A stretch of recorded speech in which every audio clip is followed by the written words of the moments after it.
खालीच दिलेल्या काटकोन त्रिकोणातील कोन ए साठी 6 त्रिकोणमितीय गुणोत्तरे काढूया. तर इथे हा कोन ए आहे जो शिरोबिंदू ए जवळ आहे आणि या त्रिकोणमितीय गुणोत्तरांच्या व्याख्या लक्षात ठेवण्यासाठी आपण काहीतरी शब्द लक्षात ठेवणार आहोत.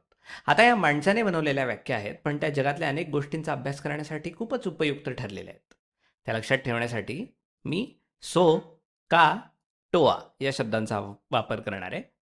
ते मी इथे लिहून घेतले. सो, का, टोआ. कधी-कधी तुम्ही याला एकच शब्द मानू शकता, सो, का, टोआ. पण हे खरं तर 3 भाग आहेत, जे आपल्याला किमान 3 त्रिकोणमितीय गुणोत्तरे नक्की काय आहेत ते सांगतात. आणि मग पहिल्या 3 गुणोत्तरांवरून आपण उरलेली 3 गुणोत्तरे मिळवू शकतो. आता सो आपल्याला सांगतो की कोनाचा साइन, आता या ठिकाणी साइन ए आहे आपल्याला घ्यायचा. तर साइन ए बरोबर कोनासमोरील बाजू म्हणजेच अपोजिट, हा ओ म्हणजे ऑपोजिट साईड किंवा सम्मुख बाजू ज्याला आपण म्हणू, किंवा समोरची भुजा भागिले हायपोटेनस म्हणजेच कर्ण, असं आपल्याला ते लिहिता येईल.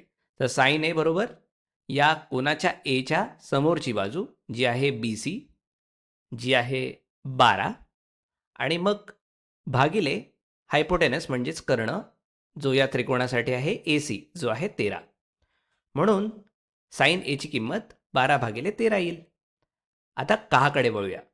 कावरून आपल्याला कॉस, आता सी वरून आपल्याला कॉस हे गुणोत्तर आहे हे समजेल. हे आपल्याला सांगते की कोनाचा कॉस म्हणजे कॉस ए बरोबर ॲडजसंट साईड, हा ए म्हणजे ॲडजसंट, ॲडजसंट म्हणजेच लगतची भुजा. तर या कोनालगतची बाजू आहे ए बी म्हणजेच 5. तर या कोनालगत हा कर्णसुद्धा आहे, पण कर्ण आपल्याला बाजू म्हणून नाही घ्यायचा आहे, आपल्याला ए बी ही बाजू लगतची बाजू म्हणून घ्यायचं आहे. त्याच्यामुळे ॲडजसंट म्हणजेच लगतची बाजू किंवा लगतची भुजा भागिले कर्ण. तर लगतची भुजा आहे 5 आणि कर्ण आहे 13, त्याच्यामुळे आपण लिहू शकतो कॉस ए बरोबर 5/13. आता हे सर्व फक्त कोन एसाठी लागू होत आहे. तुम्ही कोणताही कोन निवडला तरी कर्ण तोच राहील, पण सम्मुख बाजू आणि लगतची बाजू ही बदलेल. आपण कोणता कोन निवडतो यावरून त्या बाजू कोणत्या आहेत ते ठरतं. आता आपण टोआकडे जाऊया. टोआवरून आपल्याला टॅन हे गुणोत्तर असेल हे कळतं.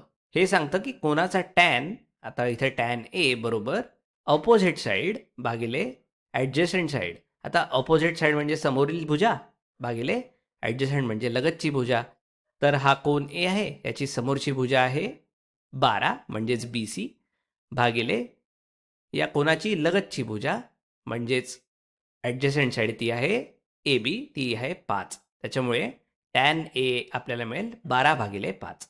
आता आपण उरलेल्या 3 त्रिकोणमितीय गुणोत्तरांकडे जाऊया, ज्यांना तुम्ही या आधीच्या 3 गुणोत्तरांचे गुणाकार व्यस्त म्हणजेच रेसिप्रोकल मानू शकता.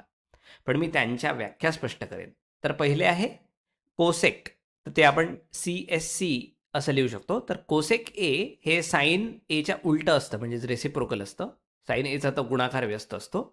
हे समजायला थोडं अवघड वाटतं, कारण त्याची सुरुवात कॉस सारखी कोनी होते, पण कोसेक हे नेहमी साइन एचं गुणाकार व्यस्त असतं. तर साइन ए म्हणजे सम्मुख बाजू भागिले कर्ण, म्हणून कोसेक ए म्हणजे कर्ण भागिले सम्मुख बाजू असेल. मग कर्ण भागिले सम्मुख बाजू काय होईल?